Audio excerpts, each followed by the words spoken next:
Perfect লাচ্চা সিমুই, tasty স্বাদে ভরপুর। তো বেশি কথা না বলায় আজকের রেসিপিটি শুরু করি। Good morning everyone, welcome back to my channel. I hope সবাই খুব ভালো আছেন আর আমিও ভালো আছি। নতুন একটি ভিডিওর সাথে সবাইকে অনেক অনেক ওয়েলকাম এবং ভালোবাসা জানিয়ে শুরু করছি আজকের ভিডিওটি। তো আমি এখানে নিয়েছি 3টে এলাচ, 3টে লবঙ্গ, দারচিনি একটা বড় সাইজের, কিশমিশ কিছুটা, আর কাজু বাদাম। কাজু বাদামগুলো আমি একটু কাট করে ছোট ছোট সাইজ করে নিয়েছি। আপনারা চাইলে গোটা রাখতে পারেন কিংবা পেস্ট করেও দিতে পারেন। আর নিয়েছি হচ্ছে এখানে 3টে তেজপাতা আর একটা নারকেল। আমার এখানে নারকেলটা তখনও পুরোপুরি হয়নি, একটু বাকি ছিল, এজন্য অনেক নরম ছিল, আমি চামচ দিয়ে তুলে নিয়েছি।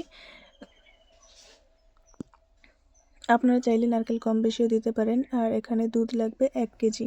আমি লিকুইড দুধ নিয়েছি, আপনারা চাইলে পাউডার দুধও ব্যবহার করতে পারবেন। আর নিয়েছি এখানে কাস্টার্ড পাউডার, এটা আমি দুধ দিয়ে গুলিয়ে নেব আগে থেকে। তো অল্প অল্প করে দুধ দিয়ে এটা গুলিয়ে নিতে হবে। তো এটা গুলিয়ে নিয়ে আমি রেখে দেব। আর এখানে আমি কড়াইতে ঘি দিয়েছি, ঘি দিয়ে আমি এখানে 120 গ্রাম সেমুই দিয়েছি।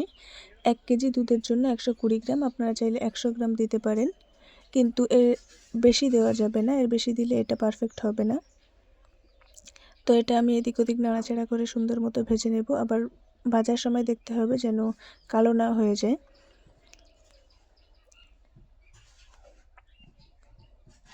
হালকা করে একটু লালচে হলুদ মতো করে ভেজে নেব আমি।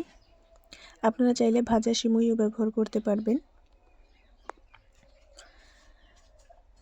তো এটা আমার প্রায় রেডি হয়ে এসেছে,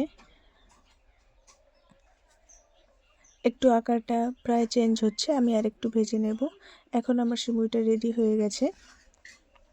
এটা আমি অন্য একটা পাত্রে তুলে নেব। অন্য একটা পাত্রে তুলে নেওয়ার পর কড়াইয়ের মধ্যে দিয়ে দেব নারকেলটা, একটু ঘি দিয়ে তারপর নারকেলটা আমি অ্যাড করেছি। নারকেলটা একটু সামান্য ভেজে নেব। সামান্য ভেজে নেওয়ার পর এই পরিমাণে আমি এখানে দিয়ে দিয়েছি লবঙ্গ, একটু এলাচটা থেতো করে, যাতে এলাচের বীজগুলো থেতো হয়ে যায়। এরপর একটু দিয়েছি সামান্য লবণ, আর দারচিনিটাও অ্যাড করে দিয়েছি সঙ্গে সঙ্গে, দিয়ে ভালো করে মিক্স করে নেব। এর রসটা কমে গেলে এই পর্যায়ে আমি চিনি অ্যাড করে দেব। আপনারা চাইলে বাতাসা বা আদার্স কিছু অ্যাড করতে পারেন। চিনিটা অ্যাড করার পর ততক্ষণ নাড়াচাড়া করতে হবে যতক্ষণ না চিনিটা ভালোভাবে মিক্স হয়ে যায়। চিনিটা একটু মিক্সড হতে শুরু করলে সেই পর্যায়ে আমি দিয়ে দেব তেজপাতাটা দিয়ে আর একটু নাড়াচাড়া করে যখন দেখব প্রায় মিক্সড হয়ে এসেছে 90%, সেই পর্যায়ে আমি দুধটা অ্যাড করে দেব। দুধটা অ্যাড করে দেওয়ার পর, দুধটা কিন্তু আমি একসঙ্গে অ্যাড করব না, দুধটা অল্প অল্প করে অ্যাড করব যাতে চিনিটা পুরোপুরিভাবে মিক্সড হয়ে যায়।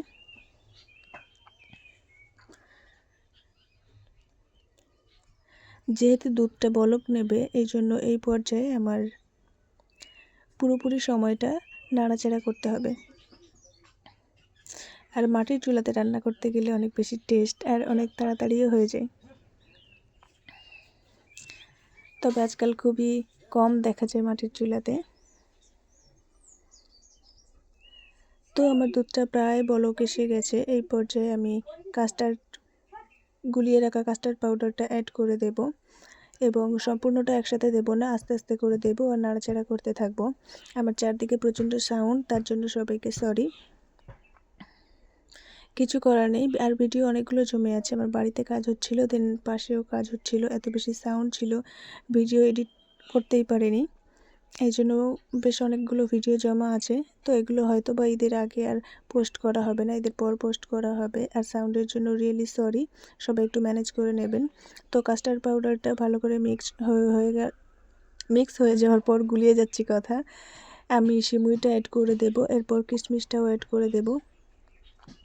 এই পর্যায়ে সারাক্ষণ নাড়তে হবে, যেহেতু লিকুইড দুধ অ্যাড করা আছে, তো এটা বলক নেবে বারবার। আর এটা নাড়াচাড়া না করলে উতলে পড়ে যেতে পারে কিংবা তলা থেকেও ধরে নিতে পারে। আর এই পর্যায়ে আমার প্রায় রেডি হয়ে গেছে। আমি 5 মিনিট জাল করেছি। তো থিকনেসটা কেমন হয়েছে সেটা আমি চামচ দিয়ে তুলে দেখিয়ে দিলাম।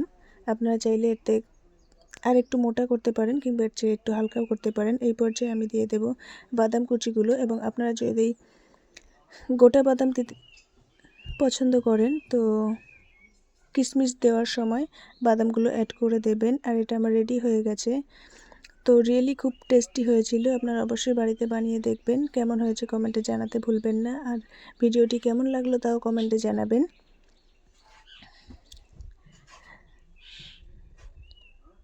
সবাই ভালো থাকবেন, সুস্থ থাকবেন, সাবধানে থাকবেন।